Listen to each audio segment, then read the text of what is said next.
Tunaruka 13. Lakini sasa katika Kristo Yesu, ninyi mliokuwa mbali, katika Kristo Yesu, ninyi mlikuwa mbali kwa sababu ya kosa na dhambi mlizozifanya. Mlikuwa mbali. Twende. Ninyi mliokuwa mbali hapo kwanza mlikuwa mbali, mkachoka.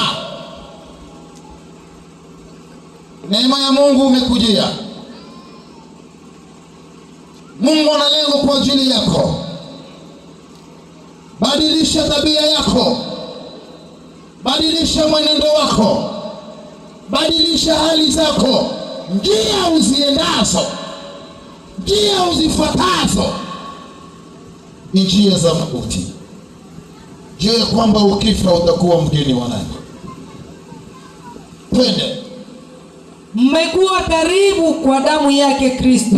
Kuwa karibu kwa damu yake Kristo. Unaweza kuwa karibu na mtu, tena wewe mwenyewe unajitosha karibu na mtu. Unaweza kuwa karibu na mtu, tena mwenyewe unajitosha karibu na mtu. Umekuwa karibu kwa damu ya Yesu Kristo. Twende na usomaji.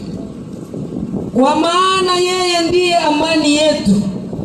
Kwa maana yeye ndiye mauti yetu, amani yetu. Ambie kwamba Yesu ndiye amani yetu. Yesu ndiye amani yetu.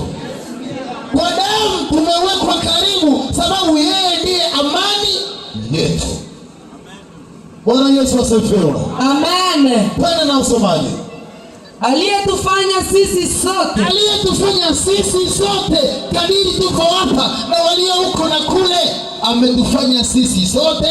Twende. Tuliokuwa wawili kuwa mmoja, ili tupate kuwa mtu mmoja. Bwana Yesu asifiwe. Amen. Ametufanya tuwe mmoja, imani mmoja, ubatizo mmoja, usemi mmoja.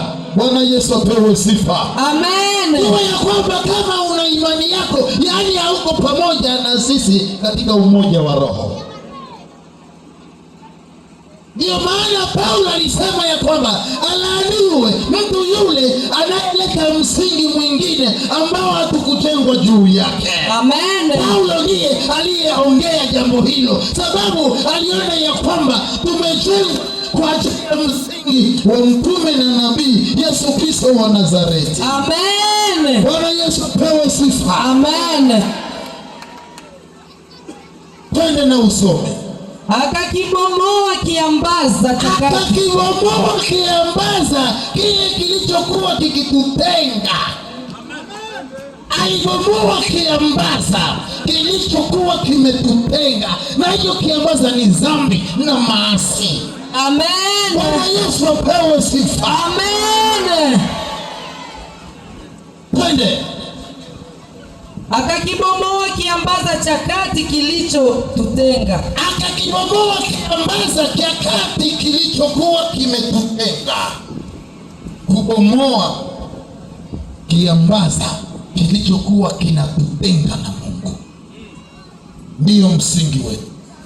Kubomoa kiambaza kilichokuwa kinatutenga na Mungu. Amen. Ambia aliye kando yako apate kusikia vizuri. Kubomoa kiambaza kilichokuwa kati. Tuambiane. Wachungaji, tuambiane wachungaji. Mara kwa mara mnakuwa na vibambazi ndani mwenu, ndio maana mnashindwa kuongea. Ambia aliye kando yako, kubomoa kibambazi kile kilichokuwa kikitutenga na Mungu wetu. Amen. Bwana Yesu asifiwe. Amen. Kibambazi au kiambaza kinatenga mwanadamu na Mungu. Unaweza kujenga nyumba usipotia vibambazi kwa ndani, hiyo haito tena nyumba ya kulalia. Hapana, labda itaitwa chumba cha mkusanyo. Ile iko sale, chumba cha kutania, sababu hamuna vibambasi. Lakini ukikuwa vibambasi, tatia kibambasi hiki kinagawa chumba cha wageni, hiki kibambasi kinagawa chumba cha watoto, hiki kinagawa sijui chumba cha kupumzikia ndani. Bwana Yesu asifiwe. Amen. Kumoa kibambasi kinachotutenga